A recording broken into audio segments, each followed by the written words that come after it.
The spirits say that the mind is never empty. There are silences that speak, sudden ideas that arise, impulses that lift us up, and others that lead us off course. How often does a thought seem to appear out of nowhere and completely change your day? But then, who inspires our thoughts?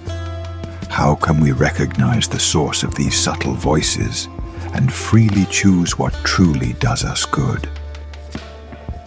Today, we'll hear what the spirits taught Allan Kardec about spiritual influence on our ideas and decisions to awaken discernment, peace, and responsibility. Kardec asks, do spirits influence our thoughts and our actions? The spirits reply, far more than you imagine. They often guide you. This doesn't take away our free will. It reveals an invisible coexistence. We live within a network, not only social, but spiritual. Thoughts are doors, inner sympathies are invitations, and habits are the well-worn paths where certain presences grow used to passing. The question isn't whether there is influence, but with whom we are attuned. And attunement has a password: character, intention, and choice. Kardec inquires, how can we tell which thoughts are our own and which are suggested? The spirits respond, when a thought is suggested, it feels like an inner voice speaking. Usually the thoughts that are truly yours are the ones that arise first. In truth, it isn't always necessary to know the exact source. That ignorance preserves the spontaneity of good and increases our responsibility when we choose evil. The point isn't to analyze where every idea comes from, but what we choose to do with it. If the inspiration leads to justice, patience, and charity, embrace it. If it feeds pride, anger, or indifference, discern and refuse it. Moral merit comes from how we respond to inspiration, not from curiosity about where it came from. Kardec asks, do intelligent and gifted people draw their ideas only from within themselves? The spirits reply, sometimes they do, but often they receive suggestions from spirits who consider them able to understand and express them. When they don't find ideas within, they ask for inspiration, usually without realizing they're invoking it. Intuition is a bridge that works both ways. Great discoveries, noble works, peaceful solutions. How many have been born from invisible collaborators who inspire us to serve better? True inspiration never replaces study or effort. It sharpens our vision, broadens our horizons, and awakens insight. It often visits those who work hard, persevere, and sincerely seek the common good. Kardec questions, it is said that the first impulse is always good. Is that true? The spirits respond, that depends on the moral nature of the incarnate being. It is always good in one who has learned to listen to good inspirations.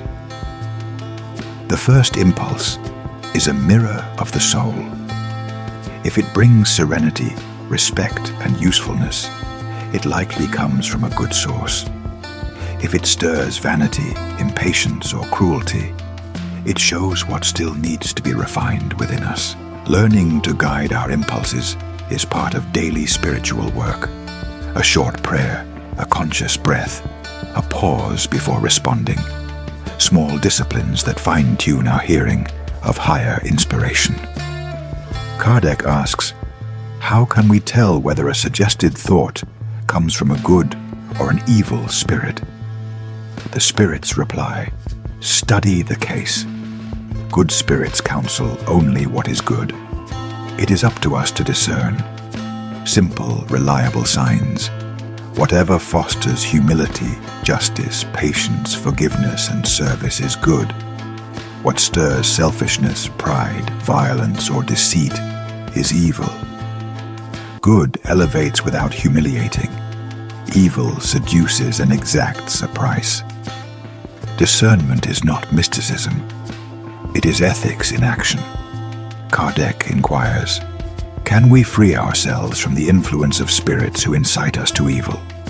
The spirits respond, yes.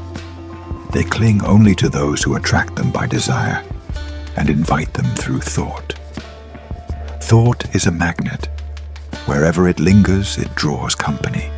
To care for what we think is to care for who visits us. Inner renewal, uplifting reading, useful work, and sincere prayer. All of these change the atmosphere of the soul, and with it, the presences that come near. Freedom begins when we change what we attune to. Kardec asks, and what about the spirits whose influence we reject? Do they give up? The spirits reply, when there's no opening, they eventually give up. But they often wait for a favorable moment, like a cat watching a mouse.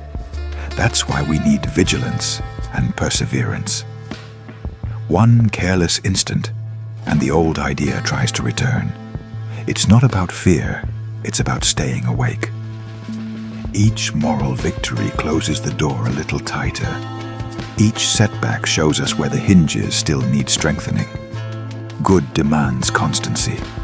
Constancy brings peace.